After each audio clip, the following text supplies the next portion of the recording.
All right, well, tonight's study in What is Wisdom is going to be pre-recorded. I'll go ahead and get that out of the way now so you don't figure it out halfway through when you realize that I'm not responding to people the same way I normally would, and when I don't take questions at the end. The reason for this being that I have somewhere I have to go today, trying to help and be a blessing to Brother Morgan. And so because I'll be out of town, I needed to go ahead and do it this way. But I'll try to make sure it's a good and interesting lesson for you. Try to keep it short as I can since it is a pre-recorded message and not draw it out too long. But I want to continue our study in what is wisdom by looking at the blessings of wisdom. Primarily, I'm going to use Proverbs chapter 8 as a crutch for this. But in reality, you could preach this almost exactly the same thoughts if you started in chapter 1, chapter 2, chapter 3, chapter 9. It's over and over. You get these lists like this talking about wisdom and why it's such a blessing. Also, I'll note that if I'm speaking softer than normal and trying to be a little more quiet, it's because I am recording this way past midnight in order to make sure you had some kind of Bible study tonight, because I didn't want to leave you without one. And everybody else in my house is asleep. So I'm trying not to wake anybody else up by recording this for all of you. So that just makes it an added blessing. But Proverbs chapter 8. Romans 8 is one of my favorite chapters, so it's just there in the brain. But Proverbs chapter 8, doth not wisdom cry, and understanding put forth her voice? She standeth in the top of high places, by the way in the places of the path. She crieth at the gates, at the entry of the city, at the coming in at the doors. Unto you, O men, I call, and my voice is to the sons of man. O ye simple, understand wisdom, and ye fools, be ye of an understanding heart. Hear, for I will speak of excellent things, and of the openings of my lips shall be right things. For my mouth shall speak truth, and wickedness is an abomination to my lips. All the words of my mouth are in righteousness. There is nothing froward or perverse in them. They are all plain to him that understandeth, and right to him that find knowledge. Receive my instruction, and not silver, and knowledge rather than choice gold. For wisdom is better than rubies, and all things that may be desired are not to be compared to it. I, wisdom, dwell with prudence, and find out knowledge of witty inventions. The fear of the Lord is to hate evil. Pride and arrogancy and the evil way and the froward mouth do I hate. Counsel is mine, and sound wisdom. I am understanding, I have strength. Now, I apologize, I should cut off on verse 13. Verse 14, you start another portion of this chapter. This chapter actually deals with, even though it's titled a lot of times as the blessings of wisdom, it actually deals with wisdom, understanding, and knowledge. Wisdom takes the primary spot as the first thing it talks about. Understanding actually gets more verses, I believe, as the majority of the chapter is about understanding. And then you get a few verses there at the end where it's talking about receiving instruction, and you begin to really talk more about knowledge at that point. So we'll stay out of the area where it's talking about knowledge and understanding, because we'll save that kind of stuff for when we're talking about them. Today, we just primarily want to focus on wisdom still, because we gave a definition. Again, the base level definition of wisdom is always going to be the ability to apply knowledge. It's the best one I've ever found. If I ever find a better one, I'll change that answer. However, I do think the more biblical defining is that wisdom is some compound of justice, a sense of justice, judgment, the ability to make decisions, and equity. Equity being, of those three, the ability to separate our emotions and our thoughts and our opinions and all of those things from our decision making, so that when you have wisdom, you have something in you that's a moral compass pointing your decisions and your thoughts to that which is right. You have within you an ability to weigh the information that's been given to you and make decisions based off of that. And you have the ability to leave your own personal biases out of that decision making. So having said that, that's what I believe wisdom is, and its foundational principles, as God, I believe, defines it. It's one of those things. It's a much more complicated subject than to just give it a straightforward, knowledge is what you know, understanding is the ability to understand kind of answer. I think it requires more than that. And so, like I say, the easiest is the ability to apply knowledge. But as you see, once you begin to look at the Bible definition, it's actually deeper than even that. So in this passage, I think there's three things you can count as a blessing.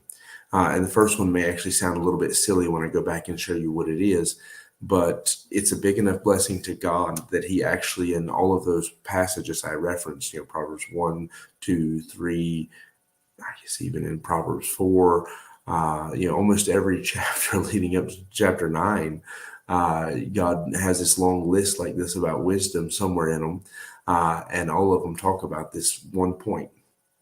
So let me read it from Proverbs 8 again. We'll read the first 4 verses again. Doth not wisdom cry, and understanding put forth her voice? She standeth in the top of high places, by the way in the places of the paths. She crieth at the gates, at the entry of the city, at the coming in at the doors. Unto you, O men, I call, and my voice is to the sons of men. Now, again, this may sound silly, but to me, I count this as one of the blessings that wisdom is readily available.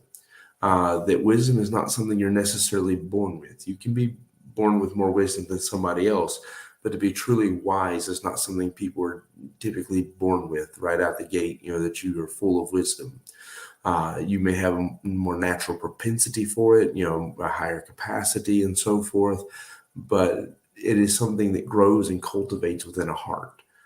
We've seen that. We've talked about that already, that wisdom and understanding proceed forth from the heart. Knowledge is a matter of the mind. And so because of that, they are abilities more so than something you just possess. Knowledge is something you possess. You retain it and you keep it. Wisdom is something you grow and cultivate within your heart. And because of that nature, that relationship that wisdom and understanding have, they grow and you cultivate them within your heart. It's not something you're normally just born right out the gate with an abundance of. Again, some have a higher ability. Some have different areas where you see this. I can look at myself, and maybe it wouldn't be fair because obviously I was going to be biased to say nice stuff about yourself. But I could look at my kids, for example, because I've had the benefit of watching them from their birth. And they each exhibit aspects of wisdom and understanding and intelligence, but they do it very differently. And you see that each of them were born with different levels of these things. Josiah soaks stuff up like a sponge, whereas Hannah, for example, the baby of them all, just seems to have a natural ability to a perceptiveness, to really take stuff in and look at it and try to understand what's going on there. Josiah is very good at just soaking up information. He can quote stuff back to you. He remembers stuff that it's almost impossible that he should be able to remember. Whereas Hannah, on the other hand, you see it. There's a curiosity within her and a desire to understand the world around her. Whereas Emily is actually quite good at just picking stuff up pretty fast and learning things. She's just not good at expressing it. She's too shy and so forth. So that's just to show that, 3 children from the same 2 parents, raised in the same house, are not born with the same exact abilities when it comes to wisdom and understanding. The one's more understanding, one has a better ability to retain information, one has a better ability to use that information, and so forth. So every child is different, every person is different. However, wisdom is readily available to everyone. That's the point that's being made here, that wisdom is standing in the streets and begging for you to hear her. She's crying out to you. It says, doth not wisdom cry, and understanding put forth her voice? That both of these things are begging you to open up your heart and give a place to them to grow. It says she standeth on the top of the high places, by the ways and the places of the paths. So, it's almost as to say, she's crying from the mountaintop and by the roadside, begging you to hear what she has to say. She crieth at the gates, at the entry of the city, at the coming in at the doors. So you could look at that one of 2 ways, that she's standing, at the entrance. So, from the time you walk in the door, she's there calling out to you. The other idea that I see that's interesting in that as well is, the gates was usually the place of commerce, the place of business, where the leaders would sit down and discuss and so forth. So it seems that in any place, especially in a place where decisions must be made, she's there begging to be heard. It says, unto you, O men, I call, and my voice is to the sons of men. So she's calling to us, to mankind, and she's begging us. When you're making decisions, when you're having to choose what to do, whether you're on the road or, on the mountain, wherever you're at, wisdom is calling out to you. And again, that seems maybe simple. It may seem like it's not that big of a deal, but God makes a big deal of it because it really is a blessing. Because again, none of us are born overwhelmed and with an abundance of wisdom. Nobody's born with such a burden. Instead, wisdom is something that is a blessing that we have the ability to grow and cultivate within our hearts just by changing some habits, by doing certain things. And Proverbs 2 is a good place for that. So again, there's several chapters we could go to for these thoughts because it's spread out across Proverbs, but I only have so much time, so many verses I can read in one lesson. So let's go to Proverbs 2. We've read this before. We'll do it again. It says, "My son, if thou wilt receive my words and hide my commandments with thee, so that thou incline thine ear unto wisdom and apply thine heart to understanding. Yea, if thou criest after knowledge and liftest up thy voice for understanding, if thou seek her as silver and searchest for her as for hid treasures, then shalt thou understand the fear of the Lord and find the knowledge of God." So I'll read more because there's more to be read there in that passage, but I want to pause on that part to emphasize that wisdom is begging for you to hear. The only thing needed is for you to listen. That God has given you his word. He's given you wisdom in his word. He's put the capacity to learn and gain and increase in wisdom and understanding all around you. And it really comes down to whether or not we are willing to listen with the heart and with the ear. With the ear so as to take the information in, with the heart so as to actually receive it. Because you can let something go in one ear and out the other. But it's with the heart, that you'll actually receive that information. And it's with the mind you store information. We get that. We've talked about that before. But in terms of actually taking to heart what's being said, that's the idea. That wisdom's crying, but you have to take it to heart. You have to be willing to let wisdom pierce through the hardness of the heart and actually grow something in you and increase something in you and teach you in some way.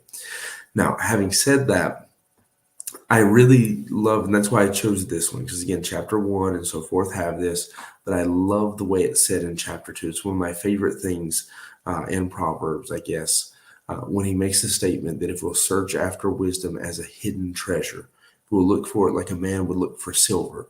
The way, a man mining, I think of the gold rush there in the U.S. and across Alaska and all of that, where you had men abandoning their homes, their families, their old jobs and their old lives and all of these things, forsaking everything, giving it their entire heart, braving the elements, risking their life, many dying, being willing to fight for it and even kill for it if necessary to go find maybe a little bit of gold out there in the water because they found out there was gold out there.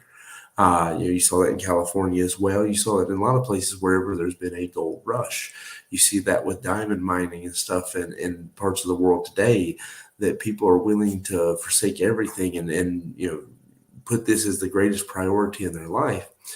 And while you could take it that far when talking about wisdom, it's the seeking as a hid treasure part that really stands out to me, because the intent, I believe, of that statement is to search it like you would with a treasure map, to search it like you would, when you're wanting to find anything. When you want to find something, you follow the clues, you connect the dots, you study it, you learn about it. You invest yourself in this. I've always enjoyed a good adventure movie or something. I don't watch a lot now, but growing up, I had the entire Indiana Jones collection, all that kind of stuff. I liked National Treasure and those as well. It's silly as they might have been because of the fact that you had this story wherein somebody has to connect the dots. Somebody has to follow the clues. They have to figure stuff out. That's a treasure hunt. I proposed to my wife with a scavenger hunt. I set up a scavenger hunt where I laid clues for her out around the city, got her brother and sister involved to make sure she stayed on the right track. And I made her go hunt for the information, hunt for the clues to get to the prize. And that's kind of the way you have to treat wisdom, as something that you really have to put the effort into. So that's where, like I said, I'm not going to tell you to take it as far as a gold rush, wherein you're willing to forget your friends, family, murder people, and all this kind of stuff to get ahead. It's not what I'm saying with wisdom, but I'm saying be willing to put the work into it. It's there. It's readily available. It's not like you have to go, with a pan and stand out in the ice cold water and pan for hours, hoping, or days, or weeks, or years, hoping to find just enough gold to justify your sacrifice. Wisdom, you just have to pick up a Bible and read for a few minutes, and you're already increasing. You have to find somebody who's got some wisdom in their heart and mine it out, and you're already increasing in wisdom. You just have to listen. You have to be willing to hear what's being said. And I'm just noticing this drawer behind me has been open this whole time, and it's really starting to irritate me. Somebody borrowed my stapler, and the drawer didn't get closed. But anyways, going back to wisdom is something you just have to be willing to mine it where it is. The Bible's full of it. There's plenty of people that are full of it. There's plenty of places where to find wisdom. You just have to be willing to look, and you have to be willing to receive what's there. Now, saying that, though, more than anywhere, there is one person whom has wisdom, and that's God. And Proverbs 2 even stresses that. Proverbs 2 and verse 6, where we left off at, says, "For the Lord giveth wisdom, out of his mouth cometh knowledge and understanding. He layeth up sound wisdom for the righteous. He's a buckler to them that walk uprightly. He keepeth the paths of judgment and preserveth the way of his saints." Now, so maybe I can throw verse 9 there as well. "Then shalt thou understand righteousness and judgment and equity, yea, every good path, when wisdom entereth into thine heart, and knowledge is pleasant to thy soul." Now, think about that for a minute. He just told you want wisdom? Mine it out. Dig for it. He talks about a man of understanding will, taking that a man with wisdom in his heart, it's like a deep well, and someone of understanding will draw that out of them. They'll prod them and provoke them to spill out that wisdom that's inside of them, like how you drop a bucket in the well and pull the water out. Here he's telling you, if you really want to increase in wisdom, it's there. You just have to be willing to look for it. And more than anything, you have to be willing to look for it in the person of God, through his word, I like the way James says it. James says, "If any man lack wisdom, let him ask of God, who giveth liberally and upbraideth not." If you really want to increase in wisdom, talk to the one who has it. Talk to the one who is able to give exceedingly abundantly. And if you don't understand that upbraideth not means he doesn't look down on you because you have to ask. I know I, for example, am guilty. Sometimes somebody asks me a question, I feel like it's a simple question, and I make them feel dumb sometimes because they had to ask it. I don't mean to do that. It's the sharpness with the way in which I speak typically. It's the snarky, sarcasm and stuff like that comes out that I don't even mean to do sometimes. And I apologize if I've ever made someone feel that way who's listening to this. If I've ever made you feel dumb for asking me a question, please don't. I mean, if you ask me the same question 100 times, you know who you are. And I apologize, but not as deeply as I do to everybody else. But if you're asking me a question and you're genuinely wanting to learn something, you're really taking it to heart and want to know something, then please, don't let me make you feel dumb for that. It's good that you want to learn. You should be trying to increase in knowledge and in wisdom and understanding. You should be trying to build upon what you already have and so forth. And God invites you to do that with him. He says wisdom comes out of his mouth, that God pours out wisdom, that his word, his Bible is full of wisdom. Just pick it up and mine it out.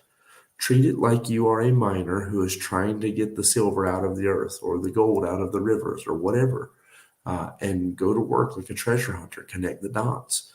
Don't be afraid to write down and make notes of stuff. That the reason why I have what understanding I have of Proverbs and all of this that I do is because I made notes and I compared those notes and I rewrote those notes, and I updated those notes and so forth over and over and over again, so that every time I was reading through Proverbs, it was like I was poring over a treasure map and I was increasing what I knew about the information there. I was first time I knew this much, now I know more. So my ability to better discern the treasure and find out where it is was increased. And that's the relationship he's explaining to you here. And that's the way we should treat God's word. Now, I apologize. I think I didn't reread verse 5. We read it the first time through, but it says, then shall, chapter 8, getting ready to read chapter 2, verse 5. O ye simple, understand wisdom, and ye fools, be of an understanding heart. What you need to do according to chapter 8, we jumped to chapter 2 maybe a little bit too fast, but what you have to do according to chapter 8 is just be willing to understand with your heart. Apply your heart to understand. That's, try. I mean, it's what it means. It means, with your heart, do your best to understand what wisdom has been presented out there to you. To understand the wisdom that's there, whether that be the word of God, whether that be wise counsel or whatever, apply yourself to understand that. And then verse 6 picks up with the idea, for I will speak excellent things, and the opening of my lips shall be right things. Which brings me to the second blessing, and that's that wisdom, it speaks right things. One of the blessings about wisdom is wisdom in its purest form. Now, do bear in mind that the Bible talks about more than one kind of wisdom. There's wisdom from above, wisdom from below. Wisdom from above, it goes into that sound wisdom that is, easy to be entreated and so forth, pure, all of those things. Whereas wisdom from below is that one that's earthly, sensual, and devilish. It's based off of how we feel and so forth. And in that reality, he's presenting it more so on a spectrum where you're going from wisdom towards foolishness. And we showed that. In fact, I haven't threw up the chart yet today, so let me throw that up there for good measure. But we've shown that form when looking at this. If you look at it in terms of a spectrum, you have wisdom, and as you go down into the negative, it becomes foolishness. So wisdom being our worldview and an ability to understand, or to measure the world around us, to make judgments about it, and to have a sense of justice in terms of what is right. And being able to take ourselves out of the equation and just apply the knowledge of what we know about all of this. If wisdom is that, then what you wind up with is this definition of wisdom, wherein some people, their worldview, their ability to apply their knowledge of the world, their sense of morals and their compass, their ability to take the information they have and make decisions on it, take themselves out of the equation, is less than others. They're not all the way into the realm of foolishness. They're still in the realm of wisdom, but they're not leaning towards sound wisdom. So what I'm talking about right now is more towards the realm of sound wisdom.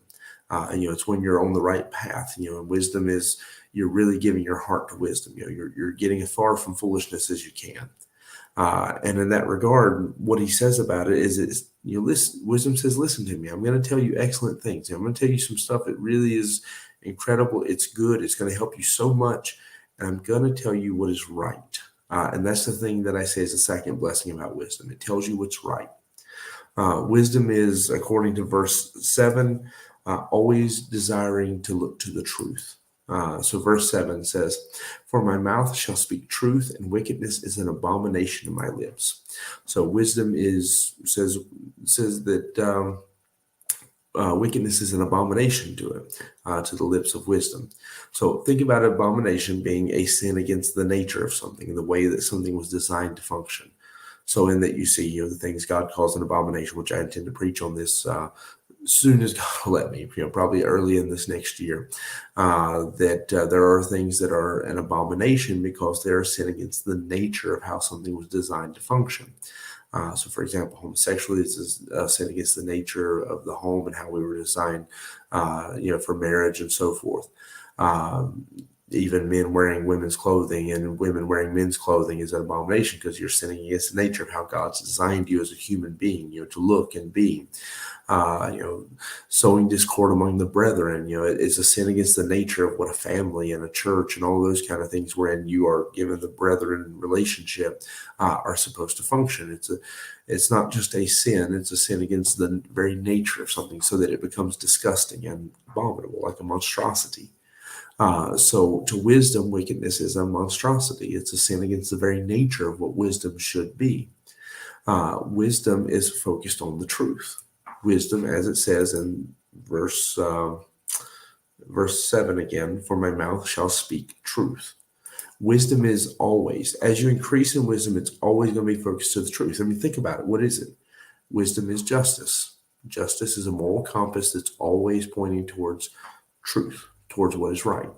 Now, again, as someone's lower on the scale of wisdom and their worldview is skewed and broken by certain things, then their moral compass will also be broken. But the more north you go, the easier it is to point to that true north. You're a little closer to the magnetic pole of truth. So because of that, the compass of justice will point towards truth. You have judgment. It's the ability to look at things, to discern it, to think about it, to measure it out and make a decision, to determine what's true, what's right. You think about equity. It's the ability to take yourself out of it, take your emotions and your feelings, your thoughts on the matter and your biases, and get rid of all of that and junk it so that only the truth can prevail. Wisdom is very much focused on the truth. It's at the heart of what wisdom is trying to promote and provoke you toward. It's truth. So as our wisdom becomes more and more sound, that being the pinnacle, as it becomes more and more sound, then because of that, our wisdom will always point more and more towards truth. That's the simple thing I'm trying to say. So that wisdom, it speaks right ways, right things. It's trying to point you and teach you that which is right.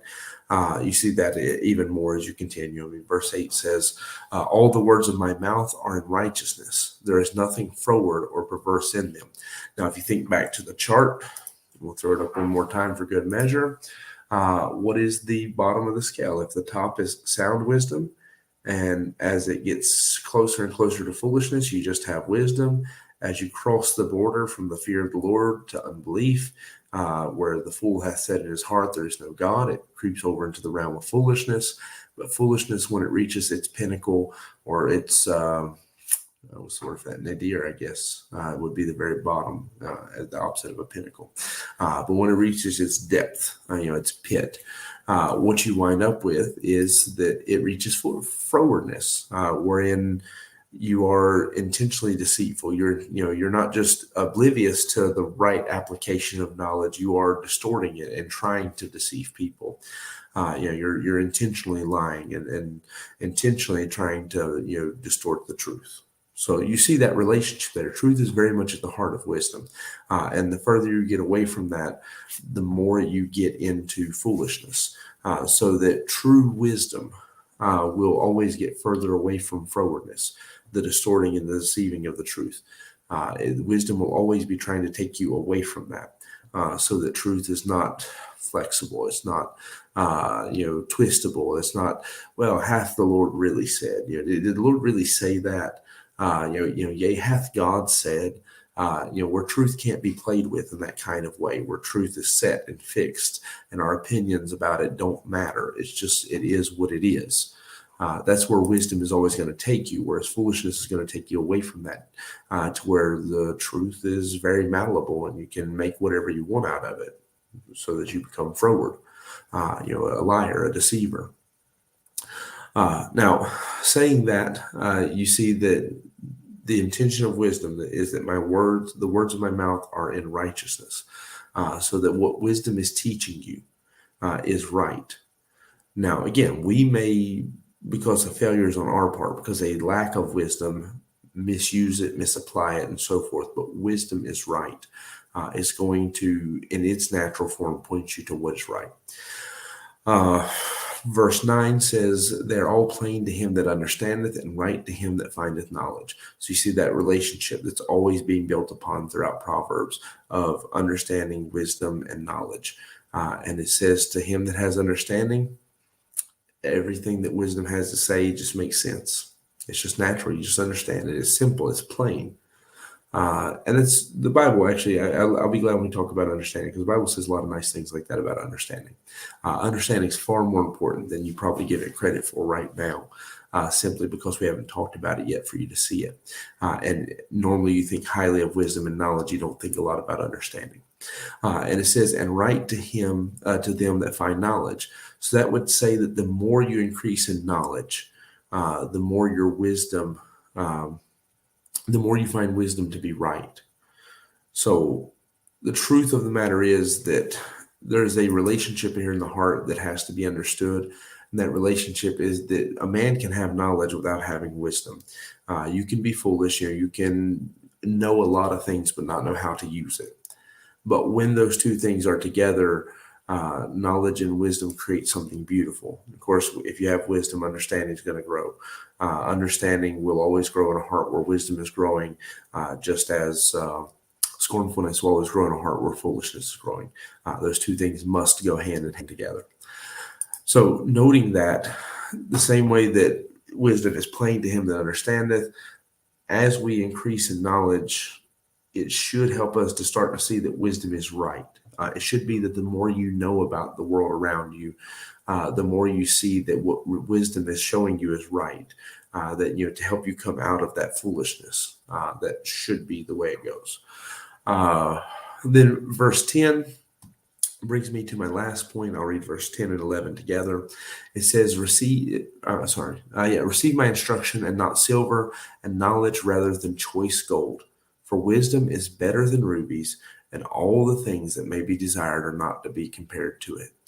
Now, this is a statement that's made many, many times throughout Proverbs, some variation of this, that wisdom is a treasure to be received. It's not just readily available. It's not just something that speaks right things, but it's a treasure to be received. And that's great. I mean, if gold was easily available to you, you'd be rejoicing and celebrating in the streets right now. If you had an easy access to some of these things, I know Nick right now, if he had an abundance of silver, if it was readily available to him, he would be rejoicing in the streets. If we knew how to find treasures easy, if we knew where there was a pile of rubies laid up and we just had to go get them, we would be thoroughly enjoying that. And yet you have such a great treasure and wisdom that is readily available to you, and we fail to receive it sometimes. We fail to really give it the time that it deserves and actually try to increase ourselves in wisdom. So what he's telling us here is that wisdom is something that should be desired more than gold. And choice gold is to say, precious gold, that gold that you'd really want, the high quality stuff. So it says, receive my instruction and not silver, and knowledge rather than choice gold. So you have wisdom and knowledge here being talked about. Wisdom is the one who's still speaking at this point. And it says, if you're going to take something, listen to what I have to say more than trying to find silver. And for that matter, increase in knowledge, learn some things more than trying to get that fine, precious gold. For wisdom is better than rubies. And all the things that may be desired are not to be compared to it. That's why he says in chapter 4 that wisdom is the principal thing. With all that getting, get it. If you're going to get anything out of reading Proverbs, he says, get wisdom. Because that's the treasure to be found in the book of Proverbs. That's the treasure that he's trying to give you. All these other things are just icing on the cake. They're great, but wisdom is the treasure that you're supposed to be mining for when you read Proverbs. And so it's a treasure that's better than rubies, and all that you can desire, he says, are not to be compared to it. You think about Solomon, it may sound silly to use this as my example, but because he asked God for wisdom to rule his people instead of for riches or longer life, God gave him all of those things. And what's interesting is God tells him that he gave him all those things because of the fact that he asked for something not selfish. He asked for wisdom instead of asking for those things. It's one of those kind of, seek ye first the kingdom of God, and then these things should be added to you kind of things. But what you'll note is that God gave him those things through his wisdom, that it was his wisdom that allowed him to accumulate a lot of that. Because even the Bible teaches that wisdom allows us longer days and a better life. But let me, before I get sidetracked and trying to go to that passage, let me read verses 12 and verse 13 and give some thoughts on them. Those are the last two verses from this chapter. Then we'll hit a few other verses and we'll move on. So verse 12 and verse 13, it says, I, wisdom, dwell with prudence and find out knowledge of witty inventions. So you see that wisdom is accompanied by some of the greatest things you could ask for. Prudence is an ability to look ahead and see where your path is taking you. He says wisdom allows you to know witty inventions, which that's one I still struggle with exactly what he means by that statement. But let's just say, it's those witty, those intelligent, thought out things. It helps you to know them, to understand them even, I would say. But wisdom it dwells with prudence. It dwells with that ability to look where your path is taking you and what you're going to be doing. And then he says, the fear of the Lord is to hate evil, But this is wisdom speaking. It says, pride and arrogancy and the evil way and the froward mouth do I hate. So the fear of the Lord is the beginning of wisdom, and the fear of the Lord will naturally produce a hatred of evil within you. The more you see God for who he is, the more you see evil for what it is, and you'll hate it. Wisdom says that as it grows in your heart, you'll hate pride. And that's something you'll note. I don't want to pull up the chart again, but you'll note that the extension of an understanding heart is humility. The extension of a scornful heart is proud and Holy Spirit. So you see that wisdom naturally goes against pride and arrogancy. Then the evil way, we've already talked about that, because the fact that wisdom wants to point you to what's right. Wickedness is an abomination against wisdom. And the froward mouth do I hate. Again, the mouth that would be quick to play loosely with the truth, to misuse the truth and to lie and so forth.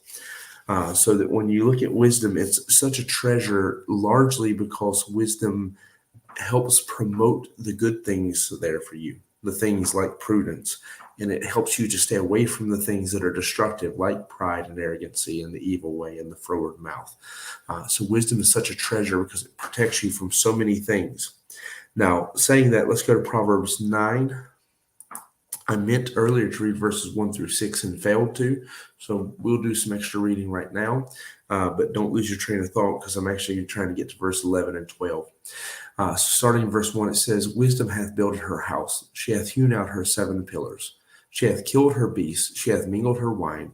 She hath also furnished her table. She hath sent forth her maidens. She crieth upon the highest places of the city. Whoso is simple, let him turn in hither. For as for him that wanteth understanding, she saith to him, Come, eat of my bread, and drink of the wine which I have mingled. Forsake the foolish, and live, and go in the way of understanding. He that reproveth a scorner getteth to himself a shame. He that rebuketh a wicked man getteth himself a blot. Reprove not a scorner, lest he hate thee. Rebuke a wise man, and he will love thee. Give instruction to a wise man, he'll be yet the wiser. Teach a just man, and he will increase in learning. The fear of the Lord is the beginning of wisdom, and the knowledge of the holy is understanding. For by me, this is what I told you to keep your train of thought for by me thy days shall be multiplied, and the years of thy life shall be increased. If thou be wise, thou shalt be wise for thyself, but if thou scornest, thou alone shalt bear it. So wisdom is such a treasure to you because it increases the days of your life. Now, I wanted to read the earlier parts of the passage because it shows you some of how you can increase in wisdom, and that's our first point we're talking about. That's readily available, that she cries out and so forth, and she's prepared the way for you. You just have to be willing to receive wisdom. But since we're over that point now, let's focus on verse 11, that by wisdom our days shall be multiplied, and the years of our life shall be increased. Like that commandment with promise, if you honor your mother and father, he's telling you if you'll get wisdom, you'll increase your days here on the earth. That foolishness is deadly, wisdom is full of life, if I can put it that simply. Then Proverbs 3:13 through 18, it says, Happy is the man that findeth wisdom, and the man that getteth understanding. For the merchandise of it is better than the merchandise of silver, and the gain thereof than fine gold. She is more precious than rubies, and all the things that thou canst desire are not to be compared unto her. Length of days is in her right hand, and in her left hand riches and honor. Her ways are ways of pleasantness, and all her paths are peace. She is a tree of life to them that lay hold upon her, and happy is every one that retaineth her. The Lord by wisdom hath founded the earth, by understanding hath he established the heavens. By his knowledge the depths are broken up, and the clouds drop down the dew. My son, let not them depart from thine eyes. Keep sound wisdom and discretion. So shall they be life unto thy soul, and grace to thy neck. Then shalt thou walk in thy way safely, and thy foot shall not stumble. I'll stop there, but it goes on. There's still a lot of good stuff going on throughout the chapter, but just for the sake of timing, what you note here is this idea that if you want to make your life a more peaceful and happy life, one that's free of some of the troubles that come from just making the wrong decisions, from falling into temptations and all of these kind of things, then wisdom is a blessing to you, because wisdom is a treasure that happy is the man that has it. You think you'd be happier with more money? God says you'd be happier with more wisdom. You think you'd be happier, if you had a wealthier lifestyle and all these kind of things. If life was easier, you didn't have to work so hard. God says you'd be happier if you had more wisdom. And so this is really one of those matters of, do you trust God or not? Because our mentality, our way of thinking tends to be that I need this, I need that. I have this big list of stuff that if I just had that, I'd be happy.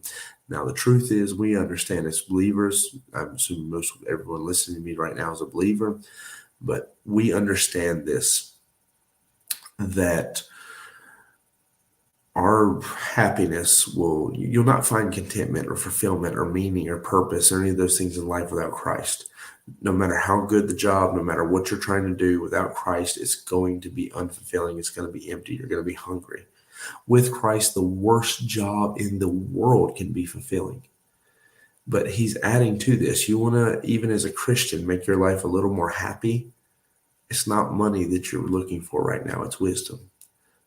Wisdom will help you to get your life on a better track and help you to be a much more happy and peaceful and healthy person, spiritually speaking.